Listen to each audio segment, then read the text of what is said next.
You know what we've been discovering ever since the election was that everybody you would have expected to know about the decline of Joe Biden during his presidency knew about the decline of Joe Biden during his presidency. Even though they denied it, they lied about it the whole time. They covered it up.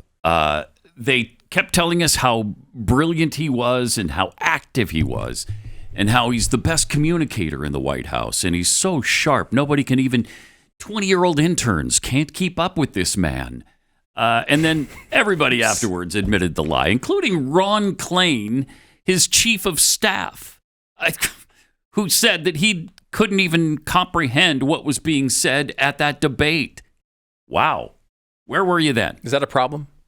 Do you want your president to be able to comprehend a lot of stuff? I'm a little picky that way, probably. I'm probably more picky than the average person. I'd say yes. I do want my president to understand virtually everything said at a debate. Wow. Virtually all of it. Yeah. That's a crazy standard. It's a high bar. You know? I know. It is. I realize it. It really is a high bar. You probably want people to pay their student loans back, too. I do. Yeah, that's what I figured. Okay, now I understand you. You're just one of those now right-wing. you know I'm a mean. kooky right-wing white supremacist. Mean. Mm-hmm. Which may be the worst of all. Mm-hmm. I'm just mean.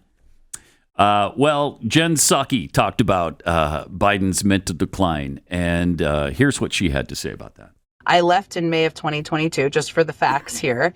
And I have seen Biden once since then, when I took my daughter to the holiday party this last December after he had lost. And so I hadn't seen him in person during that period of time. Mm-hmm. I never saw that person, not a single time. And I was in the Oval Office every day that was on that debate stage.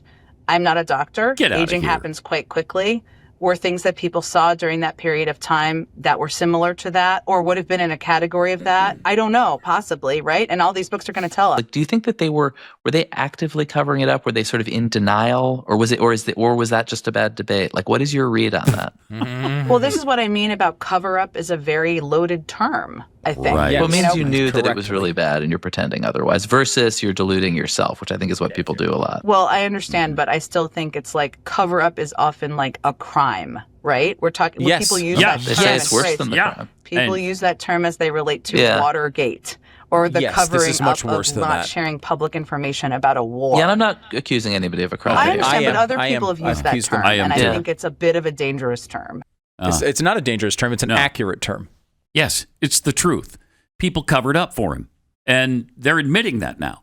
They're saying, it was bad. We knew in the circle that he was bad. He just wasn't the same. He declined. Well, okay, now it's bordering on treason because you were saying the whole time that he was fine, that everything was great, that he's sharp as a tack. That borders on treason when you're talking about the chief executive of this country. It's unbelievable.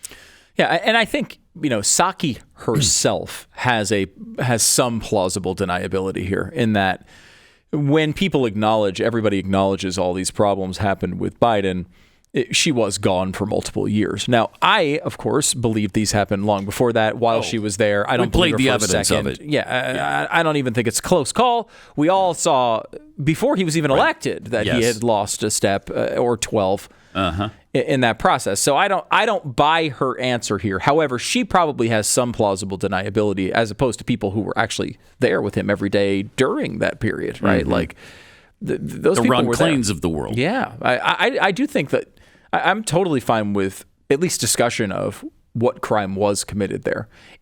I'll say this, if there was no crime committed, we need to change the law.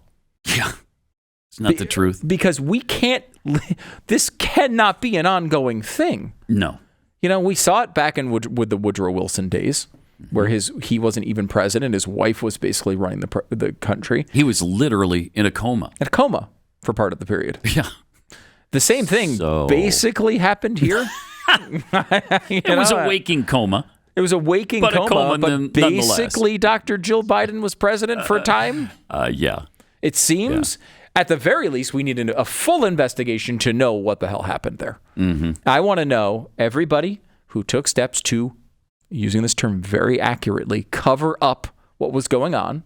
But by the way, they've now admitted they were doing. Yes. They over and over have admitted that they were doing things to make sure we didn't know what was going on. They would take steps to hide from the American people what lapses he was having.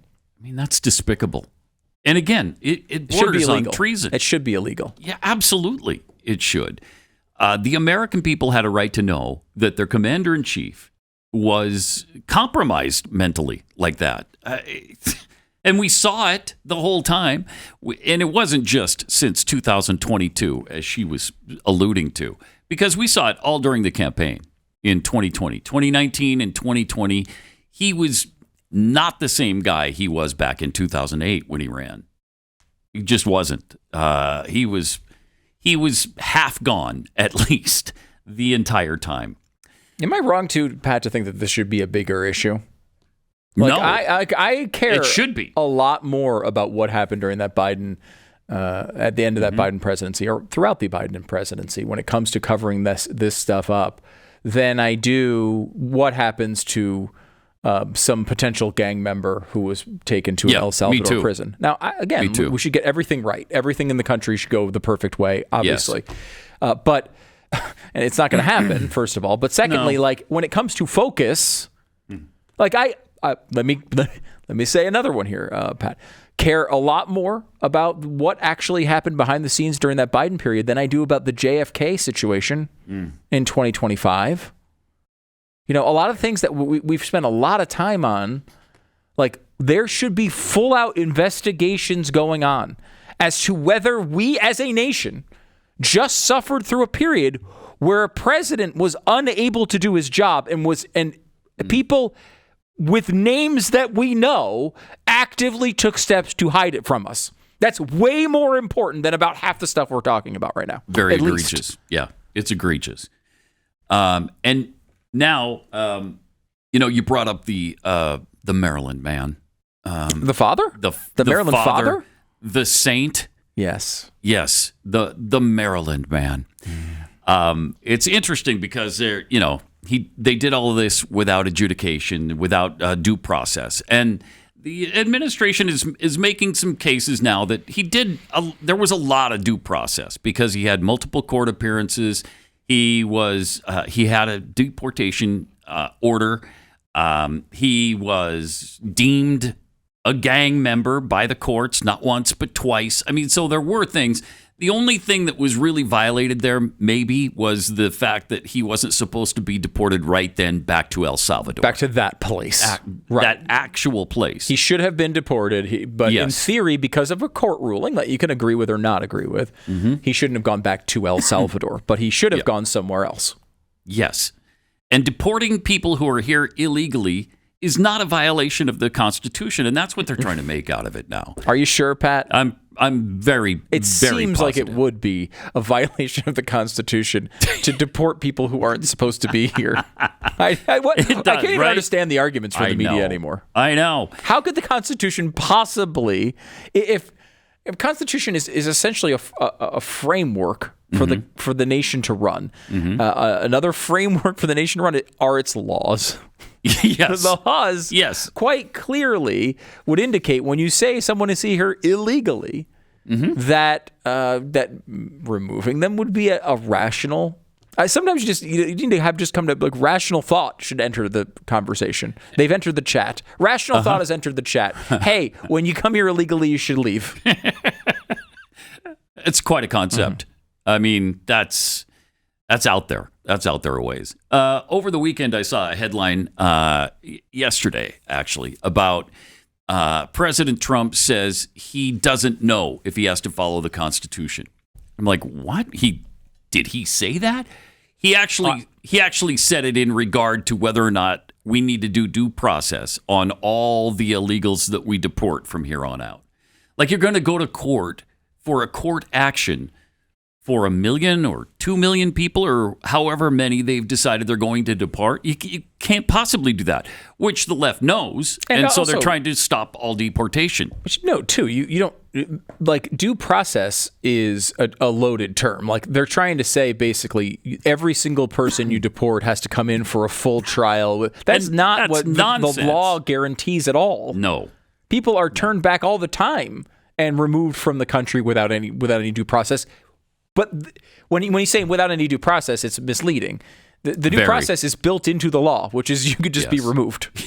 Right. And it's not in every circumstance. I don't believe it's in the circumstance of the guy that was sent to, what's his name, Kilmar. Abrego Garcia.